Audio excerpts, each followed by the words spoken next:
Hello, my friend, and welcome back to Above Par. This is Kathy. It's nice to have you back. And today I'm going to talk to you about expectations. So you might have expected me to be back on a Wednesday because that's when I release my podcast, but you never know. One of these times I might not show up on a Wednesday if I get behind, but that is the expectation, right? And a lot of times in golf, we have very high expectations for ourselves. I coach a lot of people on this, and I want to bring up some different topics or different arenas that expectations show up and how they really hold you back and create a lot of frustration for you around the game of golf. The argument is that I get is often that if we lower our expectations or if we don't have expectations, then we don't care and then we're not trying. And I think there's a huge difference between having a goal and trying to improve and then having expectations about the goal. And the difference is, or the expectations about your game. And the difference is how they feel, basically, right? One is going to keep you motivated and driving and working towards your goal and having your own back. And expectations set you up to be disappointed and frustrated. So one is working for you and the other one is working against you. And I just want to point out some different ways that expectations have been showing up on the golf course and really keep you stuck and unhappy with your game, or even putting more pressure on your game, which makes it harder for you to perform in the long run.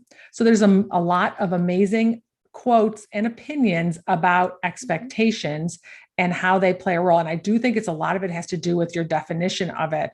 So William Shakespeare said, expectation is the root of all heartache. And I think a lot of times not being a golfer, I think a lot of times that's what happens out on the golf course. Right. So let's talk about one of the ways that I see it showing up. A big way is in your shots, right? Your expectations of how many good shots you should hit in a round, how many greens you should hit, how many putts, how many fairways, how we base our happiness and our satisfaction of the round is if we hit those expectations and what they are. Right. So I have coached people who had expectations of that they should only miss so many shots from a 9-iron in, like that their ball should be within 15 feet from a 9-iron down to a shorter club. And anything outside of that, they were very upset because it was not within their expectations. That's what they expected of themselves. But this is the thing, which goes back to the quote that I heard from Jim Flick, who I taught for years in the Nicholas Flick Golf Schools. He said that when your expectations exceed reality, that equals frustration. And this exceeded reality. And you want to know what your reality is. What is your definite situation and the number and percentages of shots that you actually can hit on the green or in a certain range with no pressure? This is how we'll know, right? Take your stats. What is reality? Right. And I encourage people to do this. I always say, go out and hit 10 balls with each club within the parameters that you want. So let's say if you're hitting short clubs that you wanted to hit it on a green, right? If you're hitting fairway woods that you wanted to keep it within the width of a fairway or a driver, when you're chipping, you want to hit it up into 3 feet, 4 feet, whatever is your kind of number. And how many of those can you do out of 10 with no pressure, with perfect lies, right? What are your percentages doing that? Those are your stats. So if you go to the range and you hit an 8-iron 10 times and you hit 50% of them on the green, when you go out onto the golf course and you're standing over an 8-iron shot, your expectation should be, with no pressure and a perfect lie and great conditions and a lot of warm up, that you should hit it every other time, 50% of the time. And then if you're ticked off that you missed the green, right, you're exceeding reality. Reality is you miss half of them, because that's your stat. And now you're playing with pressure and like self-induced pressure and elements, right? And a totally different situation. That's reality. Reality is not because you've taken your stats that you hit 95% of the greens with an 8-iron. That's just not it. And that's why you're setting yourself up to be so frustrated. Putts, that's another one that people do. They're like, they expect themselves to make so many 4 and 5 foot putts. But what is the reality? If you went out to the putting green and you hit a bunch of 4 and 5 foot putts, how many do you make? That's your reality. You're supposed to miss some, right? If you went out to the golf course and said, yeah, well, this is me. I am a person who misses some of these putts, right? So I ended up sending this client stats on the PGA Tour. And I have this sheet of all the breakdowns of the percentages of shots that tour players who practice and play every single day hit. How many greens do they hit from an 8-iron down into the wedges? Definitely hers, she's a woman who's working full time, right? Not playing every single day, even though she's super talented, right? Was way more than a PGA Tour player. So you're setting yourself up with too high of an expectation. At that point, in this situation, I would definitely say that you should lower your expectations on your shots if they're exceeding reality. But go out there and spend the time and see what reality is. Reality is that I miss some putts. Reality is that some days I don't get, I don't read the green perfectly every time. Sometimes the reality is that I hit spike marks. When my expectations are any different than that, I'm going to be super frustrated. Right? Then I'm setting myself up to be disappointed at the end of the day, which makes it much harder for you to make good swings out there. So if you want the form that I give my clients on how to keep track of your stats, it's a super simple sheet, but you can get it. I can send you a link for it in the descriptions. You just share your email with me and I'll email it off to you. I can also send you a copy of what those stats are on what the tour players do, and you can compare yourself. Now, you're probably not playing as much as a tour player, but at least you can compare yourself and set yourself up more for realistic expectations on the number of shots that you should hit on the green, number of fairways you should hit, the number of putts you should make. I had another client who told me if I hit under 11 fairways, I'm really disappointed. Right now, I think I get it. I mean, we want to hit more. Do you want to? Yes, but reality is you're going to have days where you don't hit very many fairways. You're going to have days where the fairways are really narrow or the course is really windy, right? You're going to have days you don't do that. That doesn't mean that something has gone wrong, right? That doesn't mean that's an opportunity for you to be frustrated, nor does it mean that you're going to play poorly or score poorly, right? So you want to make sure that you're being very realistic about your shot making, your skill, your talent out on the golf course. So that's one where we set ourselves up for expectations that are a little high, that I think it's just worth lowering them down to reality. And by the way, I measure people on your ability to hit shots on the range and whatever that percentages is, and the differential between what you actually can do, what your talent level is, and what you take to the golf course. That's your mental game. That's where I come in. That's where I help people. So if your ability to do it on the driving range is pretty high, like you can hit a lot of those shots, you can hit a lot of those greens, but then your percentage on the golf course is much lower, right? That's where you're getting in your own way in your head, right? That's more mental coaching. So that's the first one. Number two is your score, which is a pretty obvious one, right? So we have expectations for what our score should be, or how we should perform in a tournament, or what place we should finish in.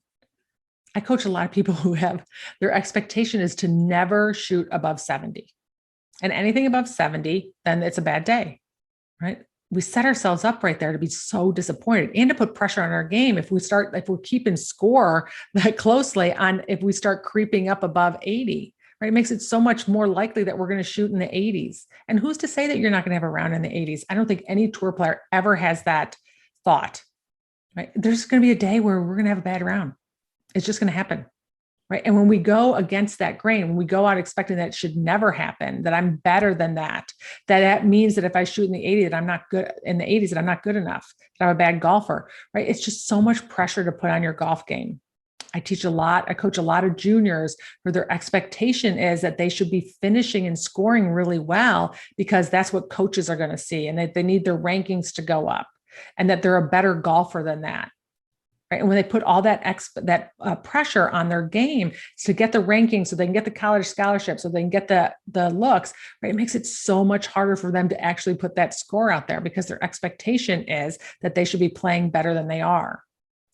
I learned this firsthand because I played in a tournament 8 months pregnant with my first daughter, and it was in Georgia, outside of Atlanta, and it was the LPGA National Championship for the teaching division, right? Not the tour. So I was playing and it was hot and I was a big girl, pregnant. I had a big belly and I went out with zero expectations. Now I had played in a lot of tournaments up until this point. I played in that tournament before where I had tried really hard to, score and play well and do all the things, but I went out there with zero expectations. I thought, you know what? I'm going to have a baby soon. I'm probably not going to be able to play as much. Let me go out and have this and have fun, right? And just, have a good time. That was the best I've ever finished in that tournament. Third place. I had so much fun. I had zero expectations. My putter was getting caught in my shirt. because my belly was so big. I swung slow and easy. I still hit it plenty long enough. I just enjoyed the round. Even going into the last round where I was in a pretty good spot, I had zero expectations for myself. It was amazing. It was such a lesson for me to understand that when I took that pressure off myself, expecting myself to play really well, that I played better. As Warren Buffett says, the secret to happiness is having low expectations, right? Which is different than not trying and not caring. I cared. I tried. I focused. I focused probably better. I wanted to make every putt. I didn't have to make every putt. I wanted to hit every fairway, but I didn't have to. I wanted to score well, but it wasn't imperative that I did. Right. So there's a difference between lowering your expectations and having goals and trying and caring. Right. I still did all of that. Right. So just really put into check, what is your expectations about your score? What are you making it mean about you or your golf game if you don't shoot that? And because you have those expectations about your score, are you putting more pressure on your performance overall, right? Which is making it harder for you to perform. So that was number two. Number three, the other place that we have expectations is with people, right? And we can have expectations. This is really, I think, a big one, especially with junior golfers and parents, right? The parents have expectations for the juniors. The juniors may have expectations for other people or their parents or teammates. We might have expectations with a partner, but in general, when we have expectations that what we want for other people to do, we're always going to be disappointed. We're always going to be setting ourselves up for disappointment because people get to do whatever they want. People, you don't want people to have expectations for you as far as on your behavior and how you act, and you don't want to try and control other people as well. So I find that when we have a lot of expectations for other people and expecting them to be something that they're not able to live up to, that is when we get very disappointed. So while this might not be a huge one for you relative to your golf game, if you don't have a lot of outside influence, you might have expectations for your teacher on what they should do and how much they should fix your swing and the role that they play in your improvement. You might have expectations for a partner that you play with when you go out and play, that they should be making more putts, or they should be, hitting more fairways or hitting it further. You might have a teammate and expectations for those teammates and how they should perform and play when you go out and play, especially if you're in high school or college, or you have a club team that you play in. You might be a parent who has expectations for your junior golfer on how much they should practice and how much they should care and what they should look like and act after the round or after a bad shot, right? We just set ourselves up to be so disappointed and frustrated because we can't control the humans, right? And you don't want other people to have those expectations for you as well. I read this quote, which I love, which I think we can totally pertain to anything, but it says, what screws us up most in life is the picture in our head of how it's supposed to be, right? That's what happens when we're playing golf. We think we're supposed to do X, Y, and Z. We think that the shot is supposed to do this. We think that the score should be this and the day should go this way. It's our picture in our head, our expectations of how it's supposed to happen. And when it doesn't, we're disappointed. And when it doesn't, we're frustrated and we beat ourselves up. Right. And then it becomes not a very fun experience. So I wanted to talk to you not so much about giving up on your goal, lowering your expectations, which I think is the confusion that so many people have, is lowering your expectations to the point that you don't care. That's not it at all. Right. It's lowering your expectations down to reality, right? And not making it mean anything other than you just trying and working towards your goal and having your own back. But it doesn't mean that you don't care and then you're not working towards it. And in the end, you're just going to enjoy the process so much more. And when you can enjoy the process so much more, you're going to be more likely to reach your goals. All right, my friends, I hope you enjoyed that. And I will talk to you next week.